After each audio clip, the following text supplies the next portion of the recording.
Ես ուզում խոսքը տրամադրել վաստակավոր ճարտարապետ Սաշուր Քալաշյանին, դիմավորեք։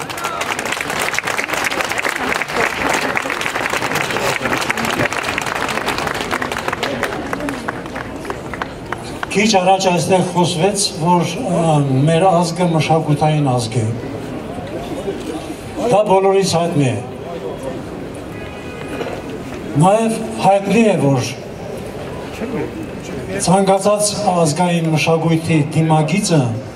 դա ճարտարապետությունն է։ Եթե մեզանից յուրաքանչյուրը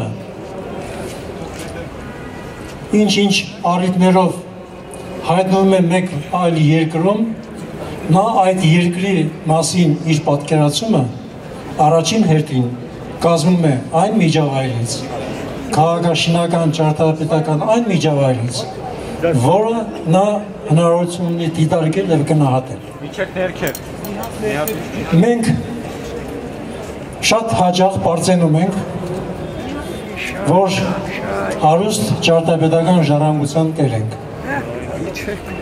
որ շատ հինավուրց պատմություն ունի մեր ճարտարապետական ժառանգությունը, այո, դա այդպես է։ Բայց այդ ժառանգությունից, որով մենք հպարտանում ենք, մեզ են հասել միայն ցավոք կրոնական կառույցները, որևէ աշխարհիկ կառույց մեզ չի հասել, մենք դրանց մասին պատկերացում չունենք։ Պատկերացում չունենք, որտեղ պետականություն չենք ունեցել երկար ու ձիգ տարիների ընթացքում։ Եվ մեզ պետականություն հաջողվեց ստեղծել, ձեզ բոլորիդ հայտնի է, ընդամենը մի 100 տարի առաջ, առաջի հանրապետության ձևավորմամբ, հետո երկրորդ հանրապետության ձևավորմամբ եւ առաջին խնդիրը, առաջին հանգուցային հարցը, որ դրվեց այդ հանրապետության առաջ, ի թիվս այլոց, դա ճարտարապետական մշակույթի վերածնունդն էր։ Հրավիրվեց տաղանդավոր ճարտարապետներից մեկը, Ալեքսանդր Թամանյանը, որի հիանալի հուշարձանը, կառույցը հիմա մեր թիկունքում է գտնվում, իմ թիկունքում, եւ նա մեր ազգային հպարտություններից մեկն է եւ որպես հեղինակ եւ կառույցը որպես ճարտարապետական արժեք։ Մենք մեր սերունդը հպարտացել է այդ արժեքներով, դաստիարակվել է այդ արժեքներով եւ հասել է մինչեւ երրորդ հանրապետություն։ Ոգևորությունը սակայն ես վերջին 10 տարիների ընթացքում սկսեց մարել, որովհետև հանկարծ պարզվեց, որ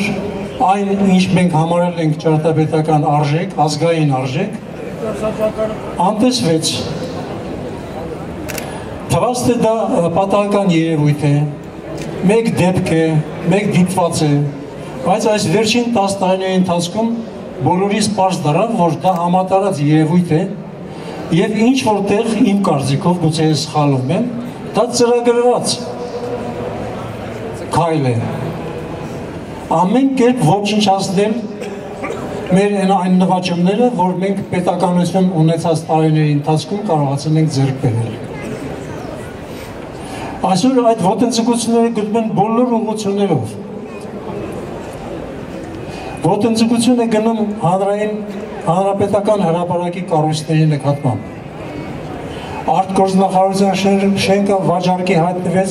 հյուրանոց դարձնելու համար։ Ոտնձգություն է գնում,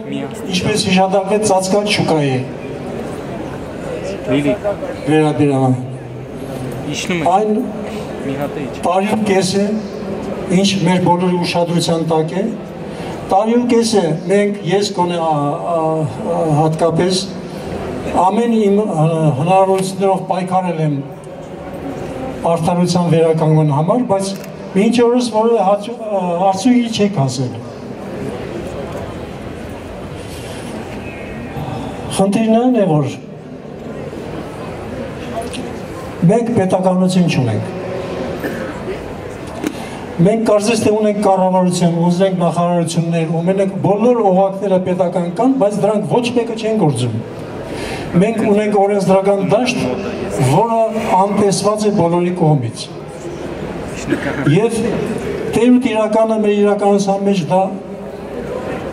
փողն է։ այն աստիճանի, որ պետական ոչ մի այր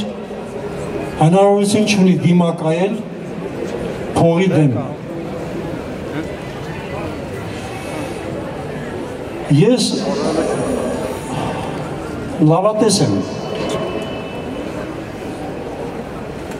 և կարծում եմ, որ դեռ ուշ չէ, որպեսզի մենք հասնենք մեր պայքարի հաղթանակին։ Բայց այդ հաղթանակի համար մենք պետք է մոբիլիզացնենք մեր բոլորի ուժերը, մենակով և հրապարակումներով արդյունքի չենք հասնի։ Մենք պետք է գտնենք ինչ-որ մի ձև և հանգուցալուծենք այդ հարցը։ Եթե մենք շուկայի հարցում տանուլ տանք, մենք այլևս մնացած բոլոր հարցերում որևէ արդյունքի հասնել չենք կարող։ Եվ կգա մի օր, երբ իմ մեջքին կանած շենքը ինչ-որ մի հարուստ մարդ կգնի և նա կդարձնի կամ կազինո կամ հերթական հյուրանոց, անկախ նրանից դա շենքը հարմար էր դրա համար, թե հարմար չէր։ Շնորհակալություն։